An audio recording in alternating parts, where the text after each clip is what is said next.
Profesor Anne Mabry Murphy, seorang peneliti senior di Western Heat East Asia Institute, Universitas Columbia mengatakan, perang ke depan adalah perang pangan, air, dan energi.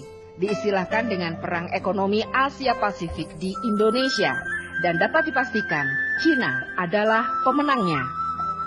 Kedekatan hubungan Cina dengan pemerintahan Jokowi akan menjadi modal bagi pembangunan kekuatan Cina di kawasan Asia Pasifik.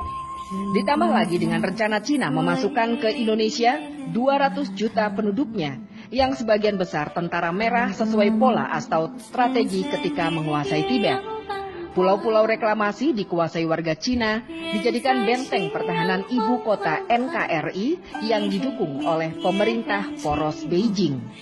Di balik pembangunan 30 pelabuhan baru untuk menunjang operasional tol laut, terselip rencana untuk menjadikan pelabuhan-pelabuhan tersebut sebagai depo logistik dan sarana pengisian bahan bakar minyak bagi armada laut yang didatangkan dari Cina.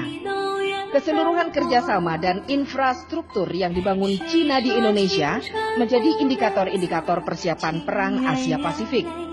Mesranya hubungan Cina dengan pemerintahan Jokowi memiliki kesamaan dengan kedekatan Cina dengan sekutunya Kamboja.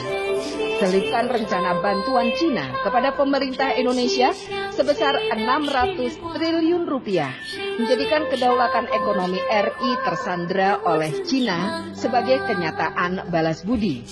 Bisa jadi pada 8 tahun ke depan, perang, perebutan sumber daya alam dan jalur perdagangan akan beralih ke kawasan ini.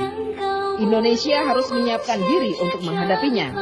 Potensi konflik akibat sumber daya alam melimpah telah disadari oleh Presiden pertama Republik Indonesia Insinyur Soekarno yang mengatakan kekayaan alam Indonesia suatu saat nanti akan membuat iri negara-negara di dunia. Dan semua ini sudah mendekati kenyataan. Kita harus semakin waspada dengan kekayaan alam yang kita miliki karena menjadi bahan rebutan oleh negara asing. Pertambahan jumlah penduduk memerlukan pasokan pangan, air, dan energi yang melimpah untuk menopang hidup, dan semuanya ada di dalam sumber daya alam yang kita miliki.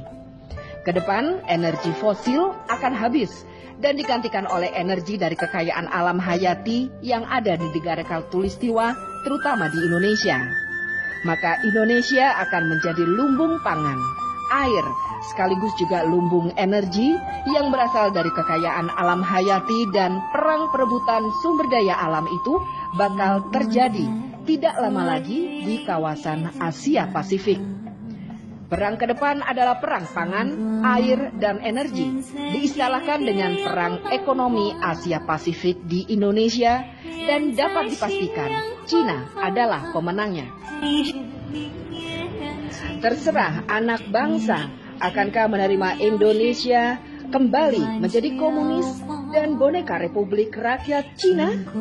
Ninjeng melaporkan dari Beijing.